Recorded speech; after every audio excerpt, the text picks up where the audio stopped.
Yes yes चंकला। Jordan के अल सुल्तान airbase पर हमले की कहानी अब और ज्यादा बड़ी होती दिख रही है। पहले जब हमला हुआ इस एयरबेस पर जहां पर अमेरिकी सैनिक तैनात थे, वहां पर कहा गया कि अमेरिका के कई सैनिक घायल हैं, कई सैनिकों की मौत हो गई है और कहीं लापता भी बताए जा रहे हैं। जिसके बाद ट्रंप इसे खारिज कर देते हैं और मना कर देते हैं, साफ इनकार कर देते हैं। जिसके बाद सेंटकॉम की एक रिपोर्ट आती है जिसमें यह कहा गया कि नहीं, हमारे सैनिक मारे गए हैं, 15 घायल भी हैं और कई लापता भी बताए जा रहे हैं।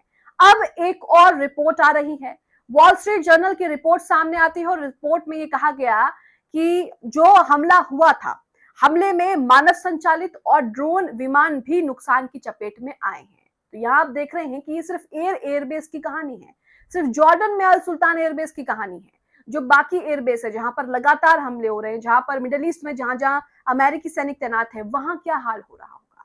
तो यहाँ पर अब समझ में आ रहा है कि अमेरिका जो है वो धीरे धीरे नुकसान को स्वीकार कर रहा है। हालांकि पहले अमेरिका नुकसान से इनकार करता नजर आया है, लगातार यही बोलता है कि हमारा कोई नुकसान नहीं हो रहा, लेकिन यहाँ पर अमेरिका का नुकसान जो है वो बहुत ज्यादा बड़ा है, क्योंकि उसका पैसा भी खर्च हो रहा है, जंग में कुछ हासिल भी नहीं हो रहा, उसके सैनिक भी मारे जा रहे हैं, विमानों को भी अच्छा खासा नुकसान हो रहा है। जो वॉल स्ट्रीट जर्नल की रिपोर्ट आई है वो आपको दिखाएंगे। इसी बीच आपको ये भी दिखाएंगे कि किस तरह से ट्रंप का लगातार जो है जगह जगह ट्रंप के खिलाफ प्रदर्शन हो रहे हैं, क्योंकि ट्रंप जिस तरह से हरकतें कर रहे हैं, लगातार युद्ध भड़का रहे हैं, मानव अपराध कर रहे हैं, युद्ध अपराध कर रहे हैं, उससे दुनिया भर के लोगों के अंदर ट्रंप के खिलाफ एक अच्छा खासा गुस्सा जो है वो पैदा हो गया है। इसी बीच मिडिल ईस्ट में क्या चल रहा है, ट्रंप वर्सेस ईरान में क्या चल रहा है, दोनों तरफ से किस तरह से लगातार हमलों में कौन दब रहा है, ये आपको बताएंगे। नमस्कार, आप देख रहे द लाइव टीवी और मैं हूं आपके साथ Munmun Rahman. The live TV, सच सबसे आगे। तो शुरुआत में आपको बता दें कि वॉल स्ट्रीट जर्नल की रिपोर्ट क्या कहती है। तो मेगाट्रॉन का ट्वीट आपके सामने है जिसमें लिखा है कि वॉल स्ट्रीट जर्नल ने रिपोर्ट दी है कि जॉर्डन में अल सुल्तान पर हुए सफल हमले में मानव संचालित और बिना मानव वाले विमानों को जो है वो नुकसान पहुंचा। यानी कि जो विमान मानव चला रहे थे उन विमानों को भी नुकसान पहुंचा है और बिना मानव वाले विमानों को भी नुकसान पहुंचा है। तो यहाँ पर अंदाजा लगा सकते हैं कि कितना अरबों रुपए का खर्चा जो है वो अमेरिका अपने सैनिकों के पीछे, अपने विमानों के पीछे कर रहा है, लेकिन हासिल क्या हो रहा है? शून्य। बिल्कुल भी जो है अमेरिका को इस जंग से फायदा नहीं हो रहा है। दुनिया भर में अमेरिका के खिलाफ प्रदर्शन भी हो रहे हैं, खुद अमेरिका में भी ट्रंप के खिलाफ प्रदर्शन हो रहे हैं। इसी बीच ये देखिए, ईरान ने दावा किया था कि 17 जुलाई, जो हमले की पीछे की कहानी है मैं वो आपको बता रही हूँ, 17 जुलाई 2026 को जॉर्डन के मुआफक सॉल्टी बेस पर मिसाइल और ड्रोन हमले जो है उसमें हमले हुए थे, जिसमें कई अमेरिकी सैनिक जो है वो मारे भी गए थे और कहीं हताहत भी हुए थे। इसी मुआफक सॉल्टी बेस को अल सुल्तान एयरबेस भी कहा जाता है और ये उसी हमले की पूरी टाइमलाइन में आपको बता रही हूँ। तब अमेरिका सरकार ने इसे खारिज कर दिया था, लेकिन अब सेंटकॉम ने 2 अमेरिकी सैनिकों की मौत, 1 के लापता होने के और 4 के घायल होने की बात जो है वो स्वीकार की है। तो यहाँ आप साफ साफ देख सकते हैं मिश्रा अमरीश का ट्वीट कि उन्होंने किस तरह से पूरी टाइमलाइन जो है यहाँ पर रखी है। अब इसी बीच आपको बताते हैं कि ईरान से जो अमेरिका युद्ध कर रहा है उसमें अब तक अमेरिका को कितना नुकसान हुआ है। मानवीय नुकसान की बात करेंगे, हालांकि आर्थिक नुकसान जो है वो अमेरिका को शुरू से ही झेलना पड़ रहा है, मानवीय नुकसान भी शुरू से झेलना पड़ रहा है, लेकिन आर्थिक नुकसान से ज्यादा अहम मानवीय नुकसान है।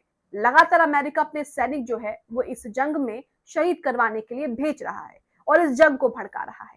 आईपी सिंह का ट्वीट आपके सामने है जिसमें क्या क्या अब तक हुआ है इसकी पूरी टाइमलाइन रखी है। ईरान युद्ध की मानवीय कीमत अब अमेरिका के लिए बढ़ती दिख रही है। अब तक की रिपोर्टों के अनुसार 16 अमेरिकी सैनिकों की मौत हो चुकी है, जबकि 1 सैनिक यहां पर लापता बताया जा रहा है। अब 1 मार्च को देखिए क्या हुआ है। कुवैत के पोर्ट शुआइबा पर ईरानी ड्रोन हमले में 6 सैनिकों की मौत हुई है।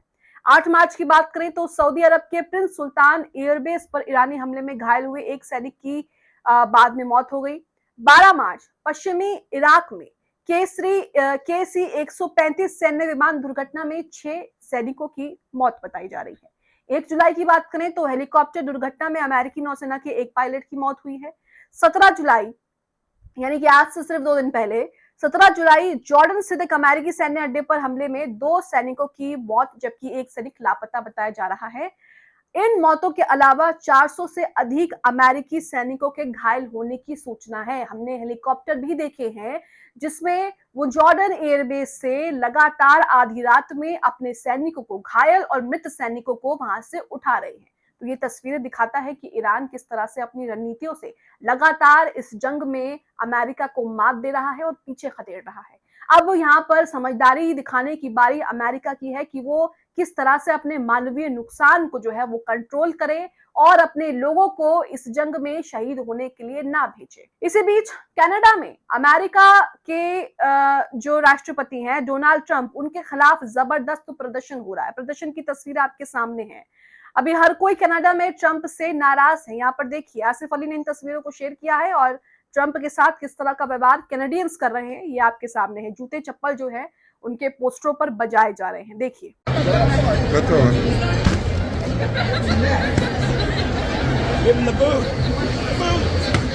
Yes! Yes! Chankla! ये कनाडा की तस्वीरें हैं। हालांकि इस तरह की तस्वीरें लगातार ही सामने आ रही हैं। इसी बीच ईरान ने एक नई स्ट्रैटेजी क्या फॉलो की है अमेरिका के लिए। ईरान ने कई लड़ाकुओं को तैयार किया है। किस लिए आपको बताते हैं। एक ग्लोबल इनसाइड जर्नल की एक खबर है जिसमें लिखा है कि अमेरिका के संभावित जमीनी हमले का मुकाबला करने के लिए ईरान ने 10 लाख लड़ाके जो हैं वो जुटाए हैं। ईरान ने अमेरिका के उस जमीनी हमले से बचाव के लिए 10 लाख सैनिकों को जुटाने का ऐलान किया है जिसे वो आत्मघाती मानता है। तेहरान खार्ग द्वीप की सुरक्षा को प्राथमिकता दे रहा है जो देश के तेल